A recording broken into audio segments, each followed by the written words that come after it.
Teamwork isn't just nice to have in business, it's the undisputed competitive advantage. When your team members work as a unified force, your whole operation benefits through higher productivity, thriving creativity, and unstoppable momentum. Welcome to the Impactful Teamwork Podcast, where we share with you strategies and tactics to help you develop game-changing teams so that you and your business can make a real difference in the world.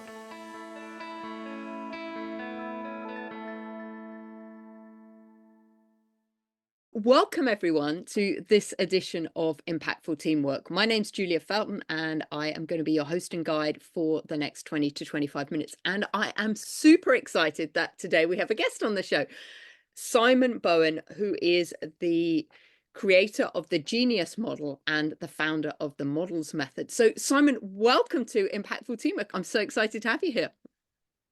It's a pleasure to be here, and I'm excited to be having the conversation with you about teamwork. And I guess leadership and everything goes with it, because goodness knows we need those conversations in the world today. Absolutely. And just prior to coming on air, we've been having some incredible conversations and sharing some really great concepts about teamwork. And Simon, I came across your work actually through another group that I was part of. And somebody was going, who knows somebody who creates great models? And somebody goes, oh, Simon does. He's the man to go to. So I was like, that's intriguing. And so I've been stalking you in the background. So it's so nice to finally actually meet you. But for listeners, you might remember that back in episode 8, when we talked about transforming teams by leading with courageous impact, I actually spoke about one of the models that Simon has created. And so I wanted to invite him on so we could unpack that today. But Simon, before we delve into that model, perhaps you could just share with us a little bit about why you feel that models are so important to help improve communication within teams. Sure. If people imagine a simple 2x2 matrix, and I'll draw this for you as we go, but if people are listening to it just via audio, I'll walk through it in an auditory way as well, which in itself is an interesting observation, because you don't actually have to always draw a model in order for people to get it, but it can make a fairly massive difference in terms of how people understand you and what they understand about you. So I'm just sharing the screen for video purposes. Are you still seeing that? Okay. Yeah, that's great. Thank you. Yes. Perfect. So when we think about how people communicate, so much of the communication that we undertake, whether that's in a leadership sense or in marketing, in sales, as parents, or whatever, we have this over-reliance on words. And words matter. They really do. We humans need a word to hold on to a concept. A pride of lions don't say, what are we going to call it? One of them goes, it's hunting. Let's just go and do it. And then another one goes, oh, it's so violent. Could we call it acquisition? They don't have a debate about the word, but humans have to have a word to hold on to a concept, right? If we don't have a word, we don't have the concept. And so we debate the words, because here's the problem with words. It's dependent upon the literary level of the people receiving it, the scope and breadth of their vocabulary, their actual understanding of the context of the word. There's a lot of problems with a reliance on words only. So if we're down here relying on words only, people say, I hear you, but quite frankly, it's just all noise. Particularly if you're using words they don't actually relate to, it's not within their vocabulary, etc. And the world was pretty clued in on this. They said, really, we have to give people visual access. So on the vertical scale, 2x2 matrix, if you're down in the bottom left-hand corner in terms of words only, auditory, and on the vertical scale, you give people visual access. So in that top left corner of the matrix, they say, oh, I see. So you're giving me visual access to this idea. It doesn't have to be a model. It could be a stock image. It could be a photograph. It could be a piece of clip art or whatever, but I see. And what I see is much more interesting than what I hear. Most people would rather watch a movie than read a book. Sure. Right? Now, the reason for that is pretty clear. 83% of the information that comes into our brain from the world around us comes through the optic nerve. Only 11% comes through the ears. So why would you disregard the widest channel into the brain? Over 50% of the brain's reflex response is attached directly to the optic nerve. So if we talk about fight and flight, animals in nature hear a noise, but they don't run. They get into flight or fight mode when they see the danger, or when they perceive that they've seen the danger. So there's a lot of hard wiring just in nature to the optic nerve. We're primarily a visual being. And I know people talk about the visual, auditory, kinesthetic receivers of the world, but we're principally visual beings. So that by itself is interesting. You can move from noise at the bottom left corner of the matrix to interesting at the top left corner of the matrix just by increasing the visual access someone has to the thing that you want to talk about. But the bit that was missing for me always was on the horizontal axis, where we needed to give people structural access to the idea. So the human brain is a meaning-making machine. It has a desperate need to make sense of. And so when you're sharing a key concept with your team or with your client or with somebody, you have to make sense of for them. You have to give structure to the concept that you're talking about. When you don't have structure, people feel uncomfortable. So when you give people structural access across the horizontal, that bottom quadrant of the 2x2 matrix, people say, oh, I get it, because you're giving me structure, and because I get it, it's believable. Now, even if you're just making the model up, turning a conversation into a geometric framework makes it more believable. And so up in the top right corner, there's this green quadrant that you want to live in as a communicator, not down in the red quadrant in the bottom left, but in the green quadrant up in the top right, where your audience, whether it's your team or a customer or a board that you're trying to influence, says, I see, because you gave them visual access on the vertical, and I get it because you gave them structural access on the horizontal. And what I see and what I get is desirable. And then the bit that I added to it was this super green zone right up in the top right corner, where if you give people visual access to a high performance level and you give them structural access to a high performance level, desirable becomes buyable, because everybody's selling. So whether you're the leader of a company, the first sale that has to be made every single day is to the team. Yeah. That what we do matters, that the impact we have is worthwhile and worthy of the market paying us for it. And the CEO's job every day is to make the sale every morning when they come to the office, when they meet with their teams. And so we're all selling. A surgeon has to, I had a pretty severe back injury in 2019 in Mexico, of all places, and managed to get back to Australia under a lot of painkillers. But the surgeon in Sydney had to sell the surgery to me. So I'm coming back to Australia under massive painkillers in a wheelchair. Oh my gosh. Clearly things were not right. And he's saying, you need surgery. I'm going, oh, everyone says don't let them operate on your back. But he still had to make the sale to me. Thank goodness he was a good salesperson. He had a pretty compelling pitch that I won't go into right now, but thank goodness he did, because I've had a full recovery, but I wouldn't have done had I not had the surgery. So everyone's selling. So models work because they bring two primary things to the table. Firstly, they take complex concepts and they make them visible for people. And as soon as you make something visible, you simplify it. As soon as people can see it, it's simpler. And then they give them structure. And as soon as you structure something, it simplifies it. Now, the key about this is we're not dumbing down, we're simplifying, and there's a world of difference between those two. Please don't dumb down for your audience. That's insulting and disrespectful. But certainly simplify. The greatest form of sophistication we have is simplification. Yeah.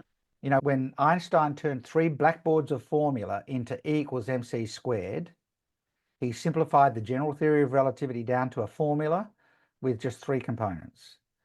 And that was the greatest sophistication of the general theory of relativity that anyone could have done.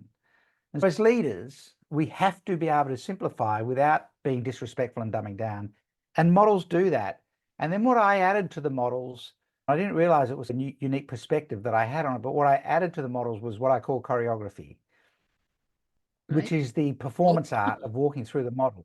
Yeah. Right. So anytime you communicate with an individual or an audience to convert them towards an idea, what you're delivering is a performance. So I studied stage magic and comedy to understand the rhythm and cadence of choreography of magic and comedy. And why did I study them? Wow. Because they are the two most powerful art forms for triggering curiosity. Okay. And if you want to be a leader that people take notice of, you'll develop the capacity to trigger curiosity. Mm. And so what choreography does, what stage magic and what comedy do, is they set up a pathway where a paradigm exists that the audience think is the paradigm in play. And then in the space of a nanosecond, bang, the paradigm is collapsed and replaced with a new paradigm that can't be unseen or unheard. That's called a punchline or a reveal. So comedy and magic are this process of pathway and punchline. And so every communication as a leader, particularly as a leader, but really for everybody, but every communication for a leader is a performance. And I'm not talking about extroversion and introversion or anything like that. I'm just talking about when you speak to people, how engaging are you? How curious are they about the next thing you're about to say? How curious are they about the concepts you're sharing? How curious are they about the context that sit underneath those concepts? How curious are they about the contrasts to the concepts, the things we're not going to be doing? And so models allow you to give people visual points of reference so they see it and becomes interesting, structural points of reference on the horizontal so they get it, becomes believable, believable and interesting become desirable and buyable, delivered with great choreography. All of a sudden, you're the kind of leader or communicator that everybody wants to listen to. Wow. That makes some sense. Yeah, absolutely. I really love that. The concept of, because as leaders, we want people to buy into us, right? We want people to follow us. And I love how the structure that you've shared there, and as how what you've shared with this is how you as a leader can get your team to buy into you and therefore follow you and help grow your business and achieve whatever you want to achieve in your business. Because if we've talked about previously, I think teamwork is this competitive superpower. And what you've just provided us with so magically there, Simon, is a framework for you to unleash that superpower in people and get them on board to follow you. And yeah, and I really loved what you said about simplification, and because rather than dumbing down, because I don't know. I will put my hands up here, everyone, and say, I run a pattern that is, if it's not difficult, it's not worth doing. What a massive mistake that is. And I'm really beginning to appreciate the power of simplicity, and actually making something simple isn't easy. It takes a lot of time and effort to distill our thoughts down into something that is simple that people can understand. And I'm guilty of trying to make things way too complex. And I don't know, is that something? That model that I walked through, that 2x2 matrix, visual access and structural access, it's 2 dimensions. It didn't happen overnight. There was a fair bit of thought process going on for me to be able to simplify it down to that. But I use geometry for interestingly enough, when I'm thinking about a communication that I need to do, I actually always start with geometry. I don't start with the concept. I start with what shape is going to communicate this the best way, because geometry has dynamic and dimension. Is there 3 dimensions or 2 or 4? Is it an expansive kind of dynamic, or is it a contracting kind of dynamic? And geometry sends a lot of those messages without you having to even say a word, right? A 2x2 matrix is a comparative dynamic between the bottom left quadrant and the top right quadrant. And it's got 2 dimensions, vertical and horizontal.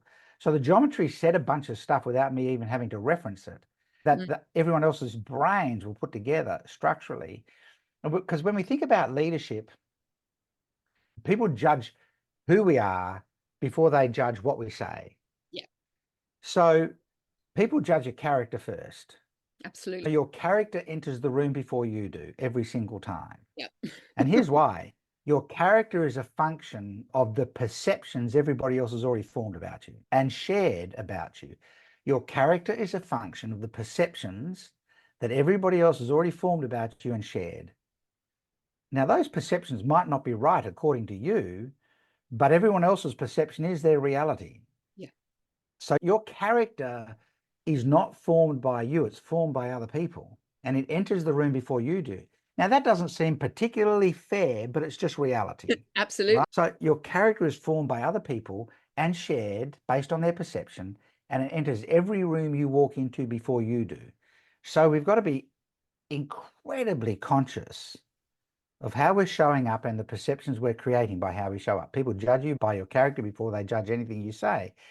But if you know that every time you walk into a room, the character that walks in before you will automatically garner the respect of the room, Yeah.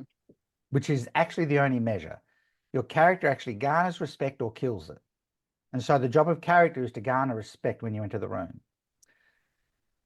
Yeah. The next thing then is how you communicate.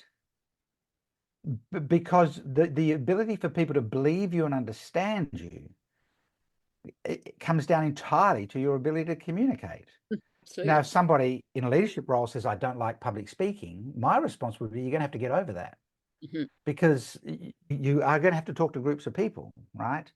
And so if your character garners respect, then your ability to communicate is what garners the believability of this. If you can't communicate powerfully and influentially, then you're just not believable. There was an interesting study done about voice tone and what is more believable. And the deeper the voice tone, the more believable people become. Interesting. Now, there's a whole lot of voice coaching that people can do. And you can lower the tone you speak at, and you can alter cadence and rhythm. There's an awful lot that you can do with your voice. Singers know this incredibly well. But your character garners the respect when you enter the room. Your communication garners, your believability. And then your commitment as the leader to what you're communicating, not everyone else's commitment, but your commitment is what garners other people's accountability. So your character garners respect. The quality of your communication garners believability. The commitment you demonstrate to this thing that we're talking about garners accountability, or willingness might be another word. And then the last thing is courage. So people want to be made safe. The job of a leader, all improvement, all progress occurs on the far side of chaos. Yeah. We actually have to go through some level of chaos to get to improvement. And so the job of a leader is to lead people into chaos safely. Yes. I love you've said That's the job of a leader. Yeah, I love you said that, because we talk about that a lot with the experiences we do with the horses. It's about leading people into a situation that seems a bit like chaos. They've never been here before. They don't know what it is, but then creating that psychological safety so people can get through the other side and then see the journey they've been. Yeah, I said to you beforehand, my wife was a mounted police officer Hmm. here in Western Australia. The horses in the mounted police do things that horses don't typically do. A horse won't typically walk out on a 3-foot wide jetty No. when all it can see around it is water, and then back off that jetty. But they have such confidence in the rider that they feel safe enough to do it. So your character garners respect. Your communication creates believability. Your commitment to the thing you're communicating creates this sense of accountability or willingness. And your courage creates the confidence. Here's the confidence in your team is directly proportional to the courage the leader displays. Wow. On behalf of the team. Now that actually puts a big burden on the leader, because you've got to have character, communication, commitment, and courage, which is why not everybody should be the leader. Leadership is not a right. No. It's not a right. It is absolutely a responsibility to be met should you accept it. The old Mission Impossible, your mission, should you accept it. Yeah. But character, communication, commitment, and courage. And I'm sure you've had the same experience as me working with organizations. It's a rare leader that demonstrates all of those to a very high level. But as soon as you see it, you know it. And you can see it in the team. You can absolutely see it in the team. Leadership's hard, but important. Oh, absolutely. And, what I love about, we said leadership, and I love this little model you've given us as well, character, communication, commitment, and courage is the 4 C's there of leadership, is what I'm seeing now is the ability to start sharing leadership. Within the horse herd, the leadership is shared, which I think is really helpful, because we're saying leadership is hard, right? There's a lot of things that need to happen in this chaotic world that we live in. How do we share that leadership between people within the organization? And that's a completely new dynamic that we're not used to doing, and a lot of things that people are trying to navigate their way through. How do you find the right person to co-lead with, co-share the leadership with in an effective way? The old work around situational leadership suggested that it might not be the right person. It might be the right person for the moment. Yeah.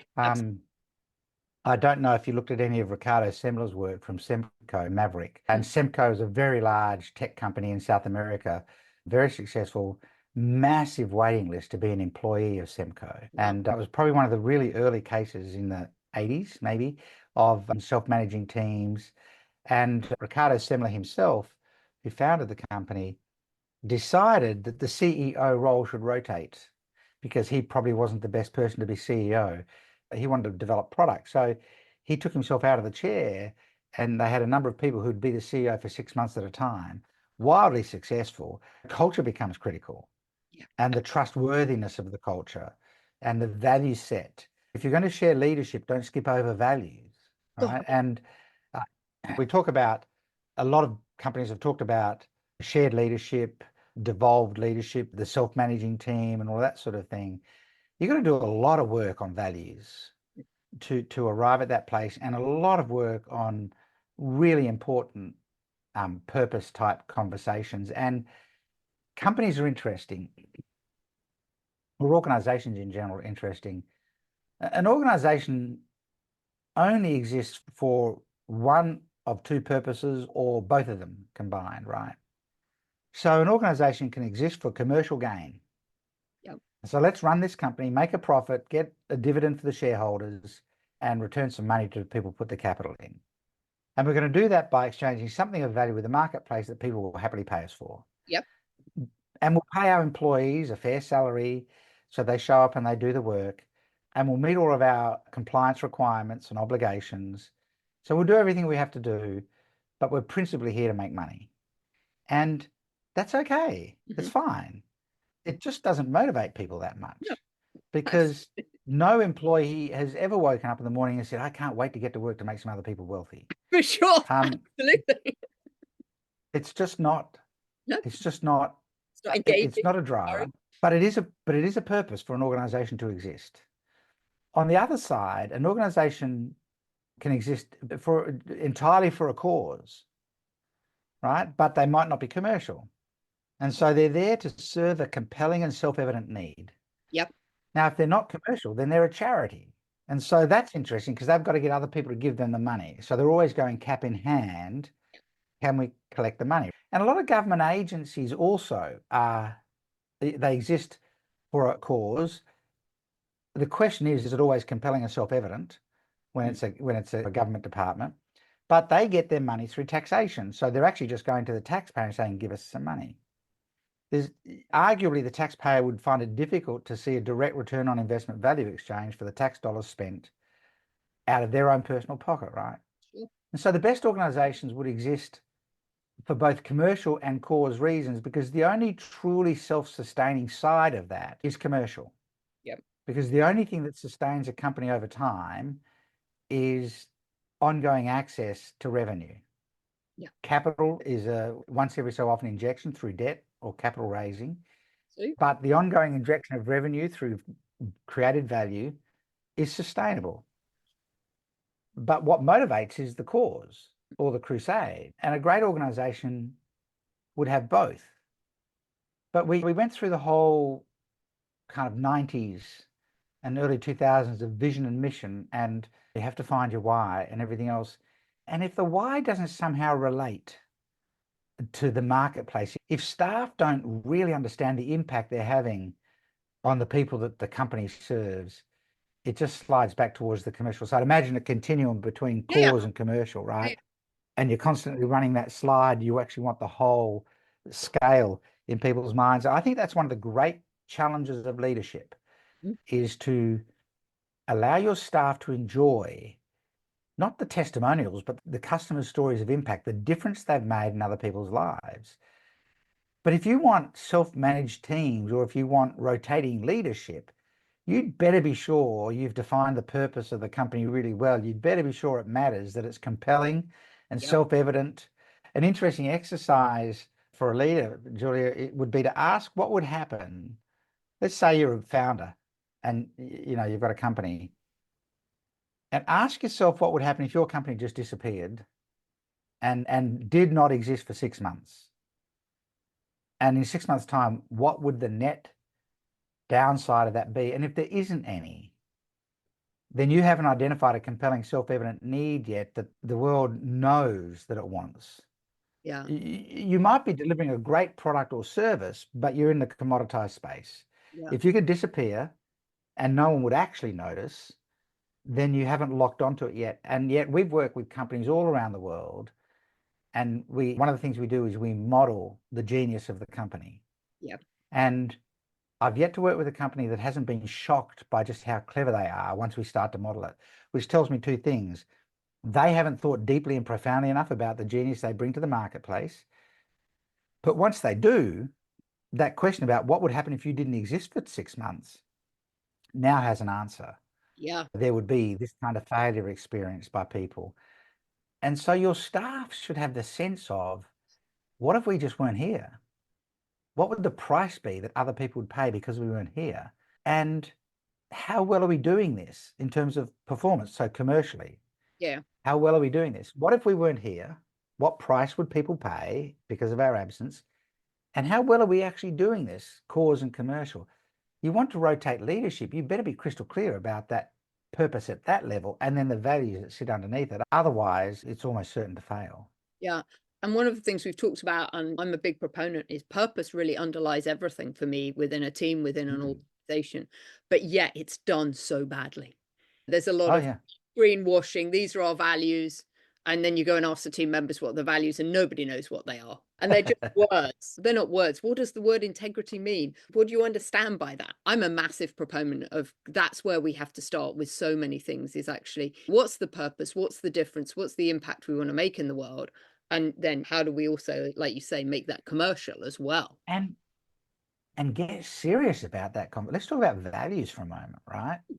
A lot of people say, oh, you've got to have values, you've got to define your culture. You're going to get a culture anyway. Mm. Right? If you put 100 people together inside an organization, you're going to get a culture. Yeah. It will be the collected, it'll be the collected culture of those 100 people as they showed up, right? So if you actually want to guide the culture in some way, that starts with values, right? But let's get serious about values.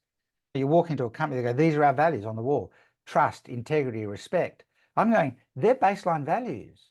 Yeah. Everyone has the right to expect those no matter what. Yep. They don't make you special. Like, they're non-negotiables. You should be saying, there are non-negotiable values here, just like there are in the rest of Yeah. society: trust, integrity, respect, etc. Here are the values that define us. Yeah. So these are the values that are unique to us. So, for example, our company has 4 values. We have a values model, of course, as we And I would. saw that But the other day. I really loved it, by the way, the one on your website. It's yeah, incredible. Yeah, I love yeah, that. The head, heart, and hands. yeah. So we talked about values across the whole person. So head, hand, heart, and spirit, right? And then we talked a lot as a team about the value that we wanted at heart, at the heart level. And kindness is a really important word for us.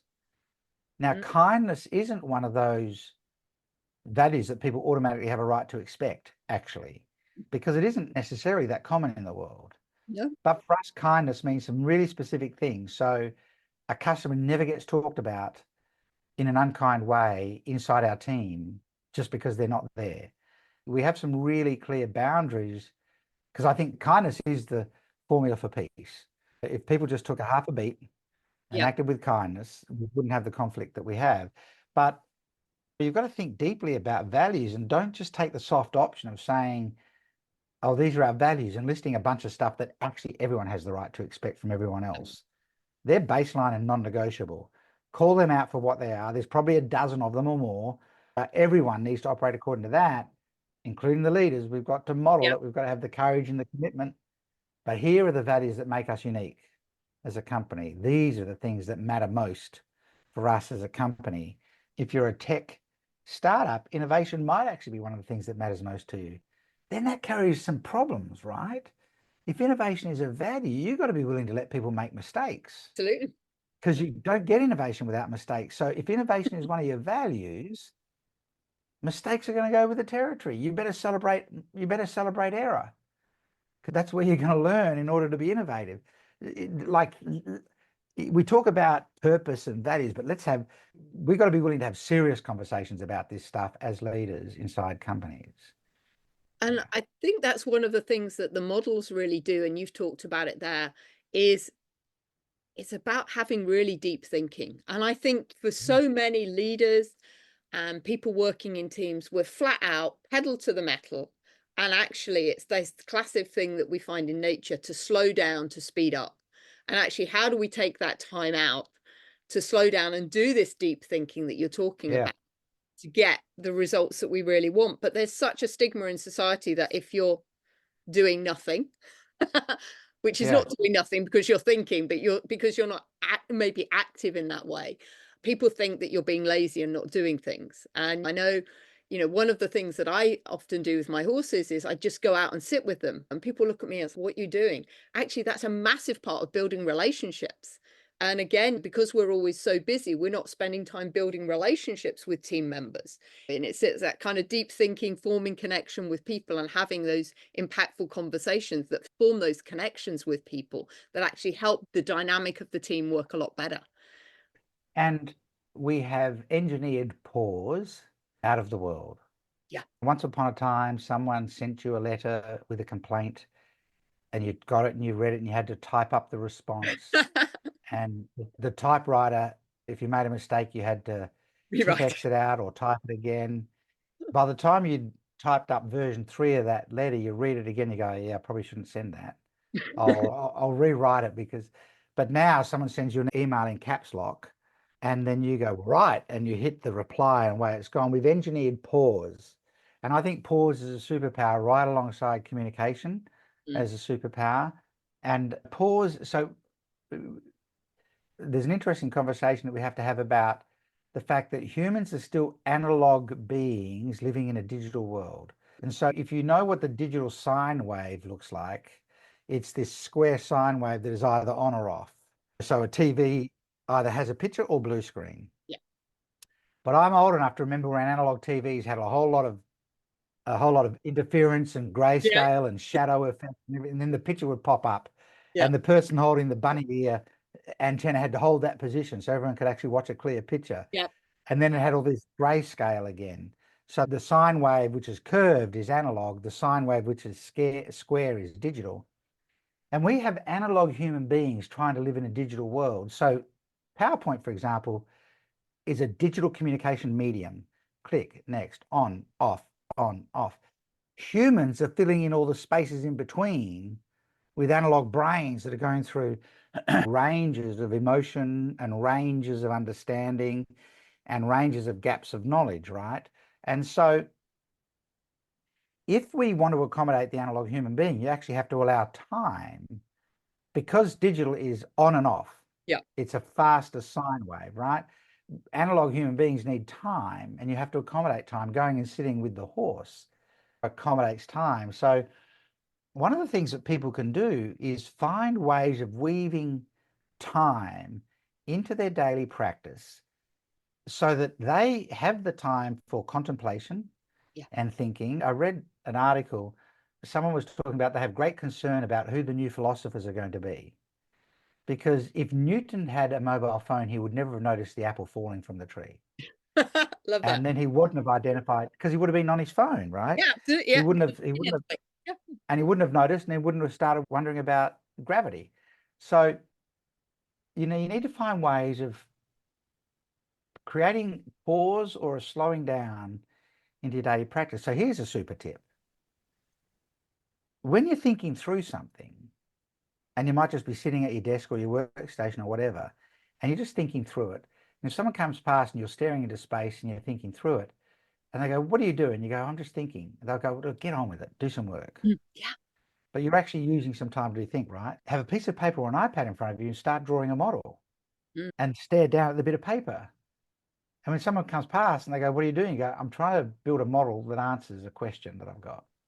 Or I'm trying to build a model around a concept I'm unpacking. They go, "Oh, cool."